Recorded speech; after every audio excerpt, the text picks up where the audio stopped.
Hello and welcome to ACS Golf. This week we are looking at Adams Golf, so the hybrids. Now I've picked up this. I picked this up from the second-hand market for £30. There you go, remember where the camera is. It is the Super LS Idea XTD Hybrid from 2013 from Adams Golf. Now, before we look into the club and if it's obviously worth getting in the second-hand market, especially for the price of it, if it's any good to give it a go. Do I think it's an option for you guys who are on a budget and want to put a really good club in your bag, and even if it's going to go into my bag? So we will get to all those answers, all those questions, but first let's just talk about Adams Golf. So if you watched the video from before I did a couple of weeks ago about Yes putters, I did go into Adams Golf a bit there because Adams Golf actually brought Yes when they went bust. Now, Adams Golf was very much in the early 2010s, etc. Were making fantastic hybrids. Now, a lot of these hybrids were actually on tour, and I think I noticed something I looked the other day that in 2020 there was actually still a tour pro using an Adams hybrid, which just says everything about the quality and how good these clubs really were. Now, TaylorMade brought Adams Golf in 2012 with the idea of obviously taking their technology, and supposedly there might have been an issue with a patent as well, which is the reason they purchased them. Now, Adams Golf kept on making clubs into about 2015, and then it stopped basically. Obviously, TaylorMade just decided to stop doing it. They lost the market. Now, 2013, where this club is from, they were still making really good, tour level clubs, but also forgiving ones, etc. But in the last few years, I think it was like 2015, they released Adams Blue, which was more just for your not necessarily a weekend golfer, because, I'm a weekend golfer, and I'm sure a lot of you guys watching are weekend golfer, but for the guy who's not going to play golf for like 6 months. He wants something that looks all right, feels good, relatively good value, and he can pick up in 6 months, go to the course, have a good time and stop. And they did that, which very much factored away from what Adams Golf used to be. It used to be tour performance clubs. So basically what happened is after that, it stopped. Now, TaylorMade actually, in 2020, released again an Adams Golf, because obviously they own the brand still, released an Adams Golf Tight Lies Hybrid and Fairway Wood. I don't know how well they did on the market. I've never seen any of them on the second-hand market, to be fair. And then they stopped doing it. And there was rumours around that time of Dick's, the sporting goods shop in America, which I'm sure a lot of you American viewers know, and I personally know quite well as well. When I went over there in Florida, I love going to the shop. It's the best place in the world. Were rumoured to be buying the brand Adams Golf and then potentially rebring out the market. But I don't know if that's happened. I don't know if the plan's still there. Obviously COVID here, and who knows. But at the moment, Adams brand golf is not there. But as I mentioned, they're a great price, the hybrids, especially on the second-hand market. 30 quid.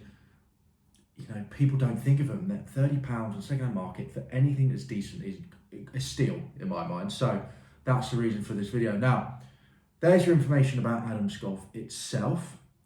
Now, let's have a look at the LS Super Idea. I'm never going to remember that name. LS Super Idea. Let's have a closer look at the club, and then let's go into some details about the club itself. Then I'll take it down to the range at Silvermere, tell you how it's performed, and then, as I always mentioned, we'll discuss if I think you should be looking out for this in the second-hand market or avoiding it like the plague. And question, will it go in my bag? Here's the bottom of the club, that sort of a V shape on the bottom there, what a lot of clubs still use, such as the TaylorMade Sim that I have in the bag at the moment. Shape-wise reminds me a bit of a Callaway club, I'd say, sort of the Rogue ST at the moment. And then obviously I do love the top. I love that white look. So there you go. There's a close look at the club. Now I really do, personally, looking at the club, like the white on the top.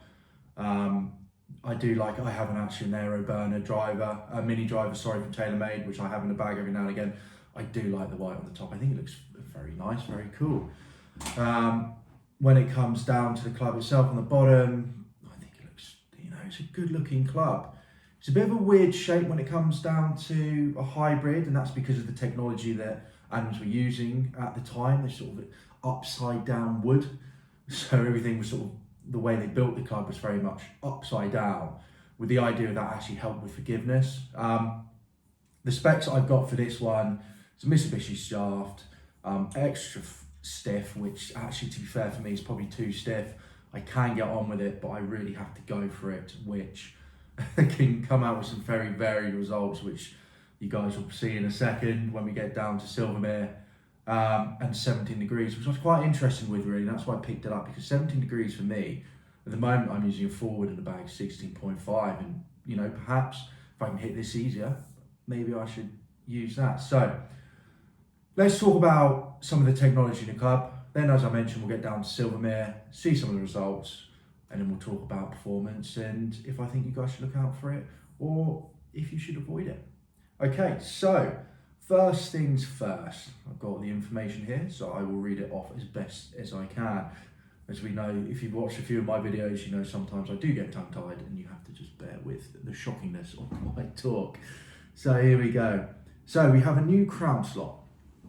There you go, right at the top of the club there, which improves deflection across the entire face, which gives the golfer a higher launch angle without increasing spin. Something obviously everyone wants to get more carry distance. You know, obviously if you increase the ball flight, and you know it does increase spin, obviously the ball doesn't go as far, so that's obviously nice. Now, you know, they've got unique ways in the technology. They've got the bottom here, the stainless steel sole there, and a VST. Now the VST is here. It's this sort of gap in the front there, and the idea of that is, again, is create exceptional low CG for better all-round performance. Now, and he's also got a weight here as well. When it comes down to the actual technology in this club, you know, in 2013, this was jam-packed with technology, really was.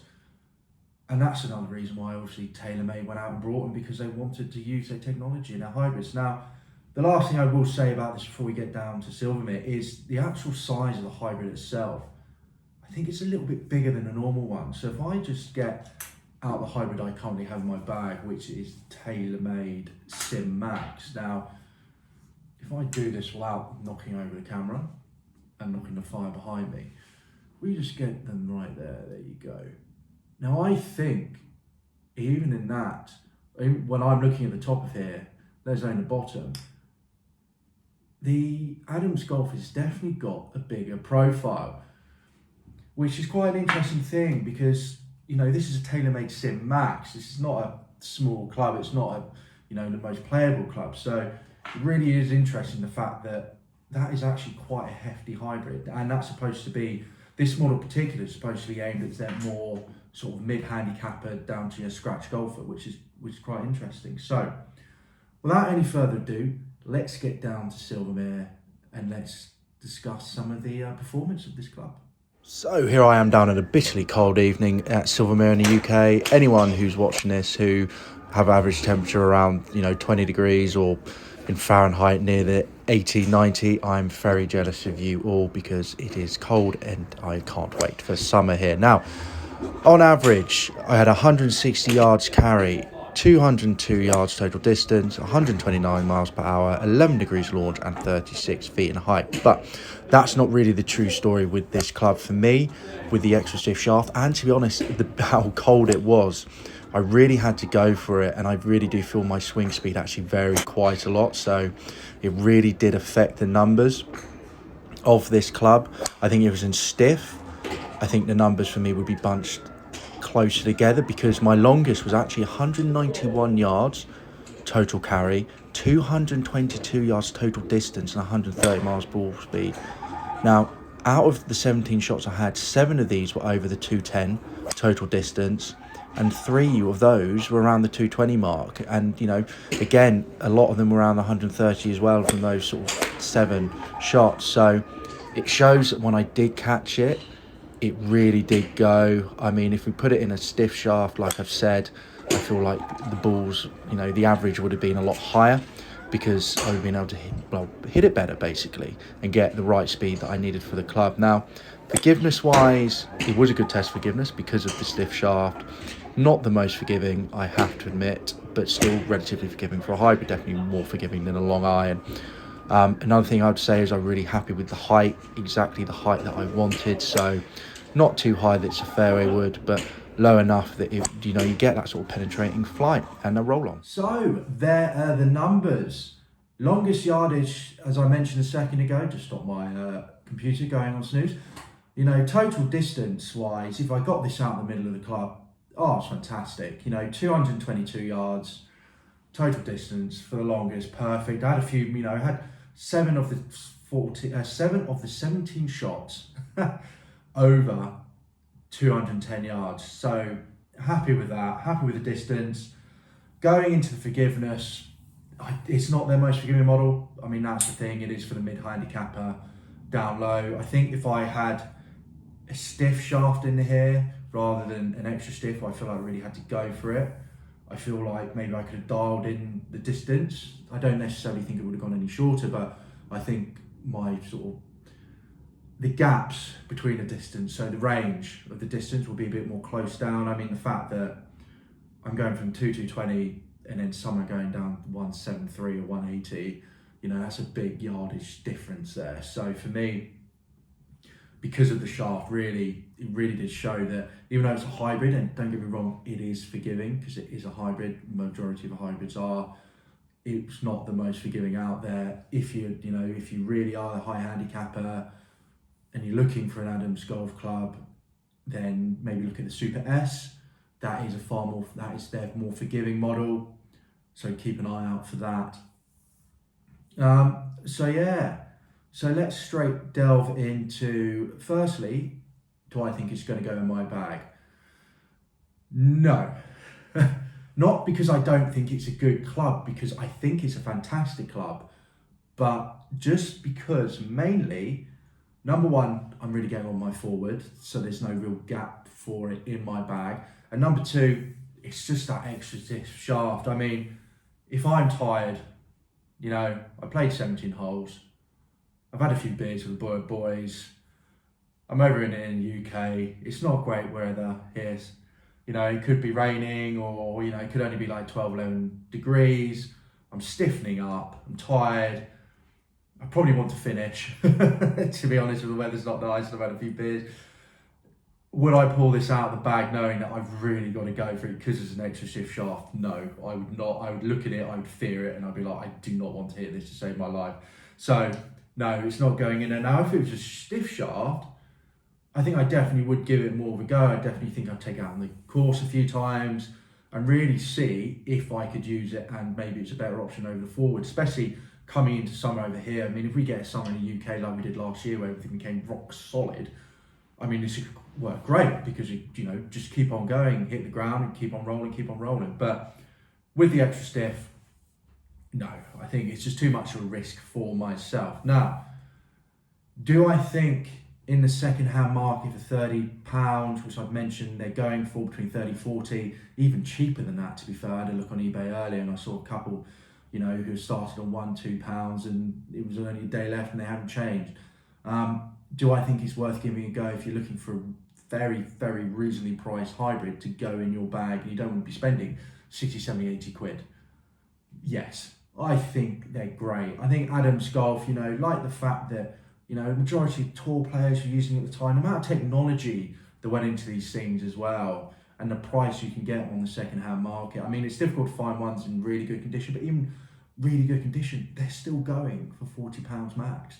I think it's a great option. I think if you're maybe not used to a hybrid, or you really want a hybrid but you want a long one and you love the look of them behind the club, I definitely think they are worth having a look at.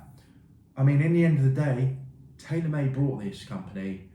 They took all this technology because they wanted it. So they've obviously done something right. So there you go, Adams Golf, and specifically the Super LS Idea. 70 degrees XTD. Verdict, lovely club. Well worth a go. If you're looking for it, obviously you can get it in your specs. Do have a look. If you want the more forgiving one, maybe go for the Super S. And in general, keep an eye out for Adams in that second-hand market. If you're looking for a second-hand hybrid, everything like that, they are well worth it. Tour proving clubs at, let's be honest, stupid prices. Okay, so there you go. Now, if you enjoyed this video, please do give it a like and do remember to subscribe to the channel. Like I mentioned last week, I think, a couple of weeks ago, sorry, 4.5% of viewers are actually subscribed. So you guys are loving the videos, which is fantastic, but remember to hit that subscribe button. It'd mean a lot to me. And also comment, do you have an Adams golf club in your bag? Because to be honest, if I can pick one up for 20, 30 quid with a stiff shaft, when I do my next in the bag, I might do myself. So there you go. Have a good week, and I'll see you soon.